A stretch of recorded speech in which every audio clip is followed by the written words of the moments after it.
Olá, pessoal! Hoje eu vou falar sobre a BITS de regularização, tá? Bom, o que mudou entre um licenciamento normal de obras, né, e uma regularização edilícia?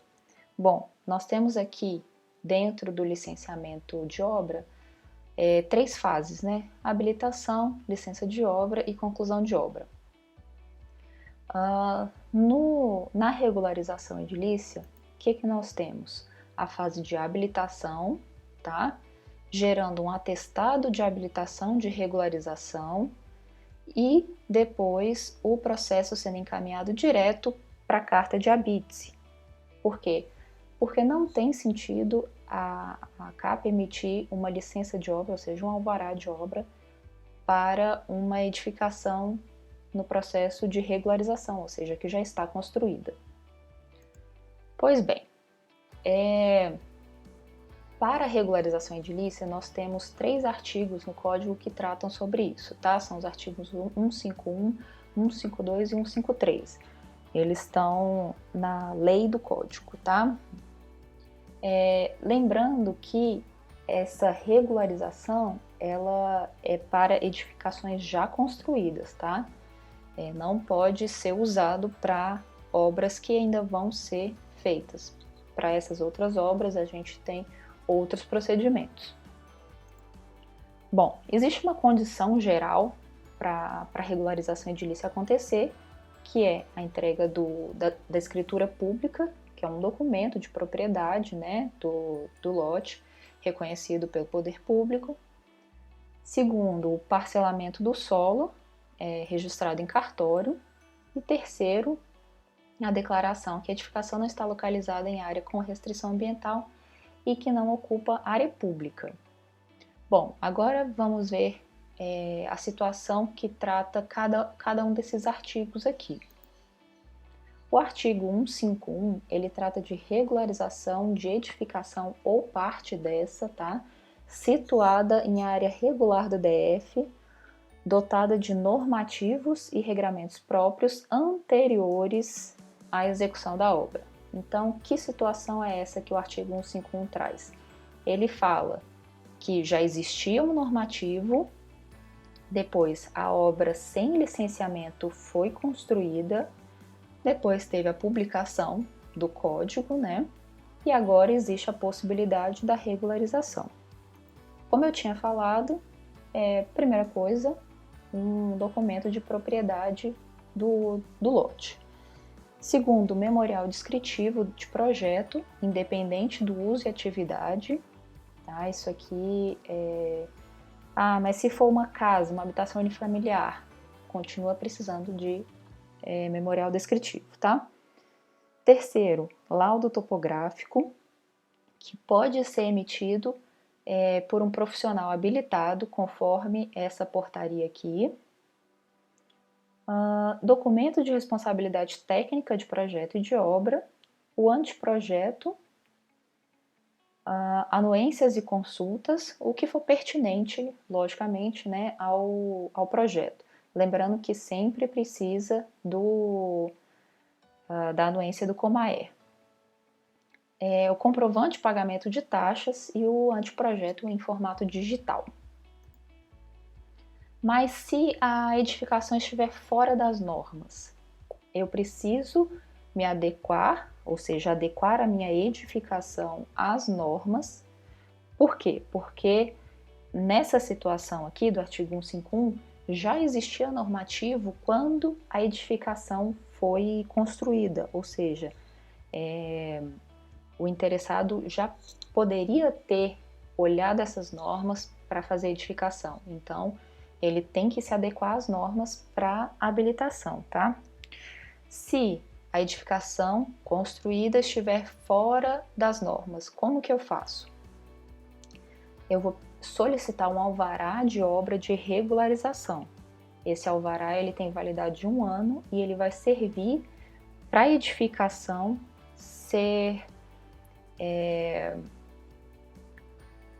colocada de acordo com o que a norma pede, tá? Artigo 152. O que ele trata? Ele trata da regularização de habitação unifamiliar situada em áreas oriundas de regularização de interesse social a partir do disposto no PDOT. Se vocês prestarem atenção, esse artigo ele trata de habitação unifamiliar. O artigo 151 e o 153, que eu vou falar daqui a pouquinho, eles podem ser aplicados a qualquer tipo de uso, tá? Comercial, prestação de serviço e etc. Nesse artigo 152 é só para habitação unifamiliar. Então, são casas, habitações unifamiliares, em área de regularização de interesse social, ou seja, o que a gente chama de ARIS. Eu trouxe aqui o mapa do PDOT que mostra essas áreas de regularização, tá? Bom, então, se for esse o caso, vai lá no PDOT, dá uma olhadinha, vê se realmente tá, se a habitação unifamiliar realmente está dentro desse mapa e é só dar entrada. Qual que é a documentação para habilitação? É um laudo técnico que comprova a estabilidade da edificação e inexistência de risco, tá? A declaração de que a edificação não está localizada em área de restrição ambiental e que não ocupa área pública, além da anuência do COMAER. Lembrando que vocês deverão pegar o checklist lá no nosso site, tá? Eu só peguei algumas documentações mais importantes. Artigo 153. Ele trata de regularização de edificação comprovadamente construída e ocupada antes de 26 de abril de 2018, que é a publicação do código, né? E não tinha norma à época da construção. Então, qual que é essa situação? A edificação foi construída, tá? Depois que veio o normativo, a norma de uso e ocupação, ou seja, a NGB, o PDL ou a LUOS. E, após a publicação do código, veio a possibilidade de regularização. Então, vamos lá ver a documentação.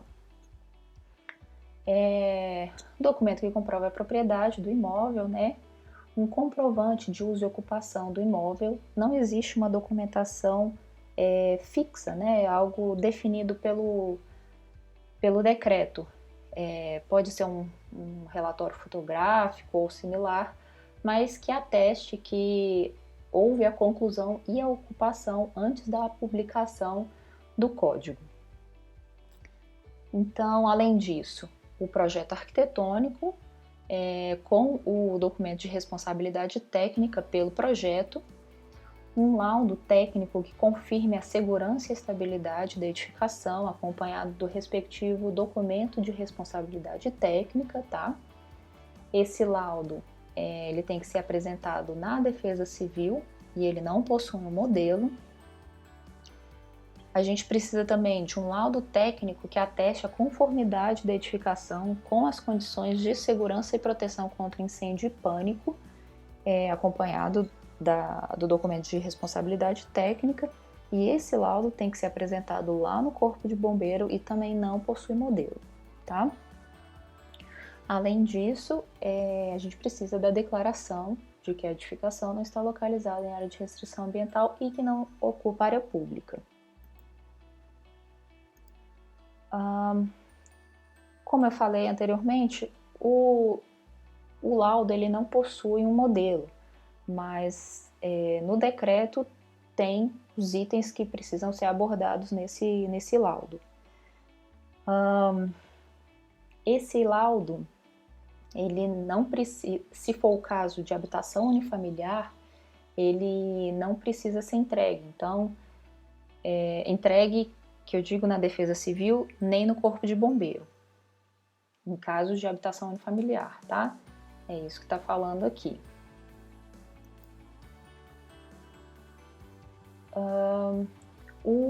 Esse procedimento de regularização edilícia, ele só poderá ocorrer uma vez para aquele processo, para aquele projeto, né? Então, uma vez regularizado, se o projeto for objeto de modificação futuramente, ele necessariamente vai ter que passar pelo rito normal, tá?